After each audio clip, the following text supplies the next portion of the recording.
Distinguons les nullités absolues des nullités relatives. Alors déjà, je commence par rappeler ce qu'est la nullité. La nullité, c'est une sanction qui vient frapper un contrat, un acte juridique, auquel il manque, dès l'origine, une condition de validité. Et la nullité aura toujours un effet rétroactif, en ce sens que l'acte est annulé, supprimé, comme s'il n'avait jamais existé. Ensuite, c'est vrai qu'il y a deux types de nullités, les nullités absolues et relatives. Elles ont donc les mêmes effets, mais les conditions, les critères ne sont pas toujours les mêmes. Alors déjà, comment distinguer? Comment savoir si on est dans une nullité absolue ou une nullité relative? Sur cette question, la loi ne dit rien, c'est la jurisprudence, enfin en tout cas ne disait rien, c'est la jurisprudence, la doctrine qui a réfléchi. D'abord, il y avait un critère de distinction classique qu'on appelle le critère organique en fonction de la gravité. Si le vice était trop grave, alors on considérait qu'il y avait nullité absolue. Si c'était moins grave, on considérait que c'était nullité relative. Enfin, c'est pas évident de savoir ce qui est grave ou pas grave. Oui, d'accord, il n'y a pas de cause. Oui, il n'y a pas d'objet. C'est grave, mais ça peut être grave aussi qu'il n'y ait pas l'autorisation des parents dans l'hypothèse où c'est un mineur. Donc, le critère de gravité n'était pas un bon critère. Bon. Le critère moderne, Japio, c'est Japio qui a émis ce critère moderne, tient plus à la distinction selon l'intérêt qui est protégé. Si c'est l'intérêt général, l'intérêt de la société qui est protégé, alors ce sera une nullité absolue.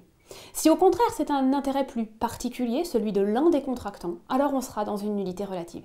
Et c'est ce critère qui est aujourd'hui retenu par la jurisprudence et qui est aujourd'hui retenu par la loi. L'article 1179 issu de la réforme retient cette différence entre les nullités relatives et les nullités absolues. Quels sont maintenant les enjeux de la distinction? C'est pas tellement au niveau des effets, puisque je vous l'ai dit, les effets sont les mêmes, anéantissement du contrat, rétroactif. C'est plutôt au niveau des conditions de mise en œuvre. Au niveau d'abord des titulaires de l'action en nullité. Si l'on est dans une nullité absolue, tout intéressé peut agir. Par exemple, illicéité du contenu du contrat. Le contrat n'est pas licite. Évidemment, c'est une nullité absolue parce que ça protège l'intérêt général. Et dans ces cas-là, tout intéressé peut agir, même le procureur. Alors que quand c'est une nullité relative, seule la personne protégée peut agir. Par exemple, dans le cadre d'un vice du consentement, en cas d'erreur, il n'y a que l'errance qui peut agir. D'accord? C'est vraiment la personne protégée. Ensuite, une autre différence entre nullité absolue et relative tient à la possibilité ou non de confirmer l'acte, de couvrir l'acte. Dans une nullité relative, on considère finalement, on revient presque un peu à ce critère ancien, mais que ce n'est pas si grave. Donc on peut essayer de sauver l'acte en ajoutant la petite formalité qui manquait. Il manque l'autorisation des parents. Eh bien, si les parents viennent donner a posteriori leur autorisation, sauvons l'acte, évitons la nullité. Alors que dans la nullité absolue, on ne pourra jamais sauver l'acte. Aucune confirmation n'est possible.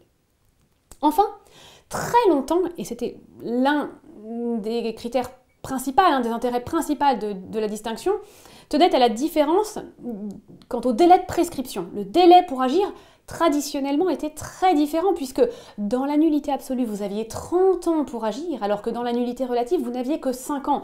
Donc vous imaginez qu'il était fondamental de bien faire la distinction entre nullité absolue et relative. Désormais, cet intérêt est moins important. Cette distinction entre nullité absolue et relative est moins importante, puisque l'un des intérêts principaux, les enjeux principaux a disparu, puisqu'à la suite de la loi du 17 juin 2008, il y a une uniformisation des délais de prescription. Que vous soyez dans une nullité absolue ou une nullité relative, le délai est de 5 ans. Donc effectivement, l'enjeu de la distinction aujourd'hui étant moins important, la distinction elle-même a moins d'impact. Mais quand même, il y a toujours cette histoire de couverture ou non, et surtout de qui peut agir et qui ne peut pas agir. Voilà pour les distinctions entre nullité absolue et relative.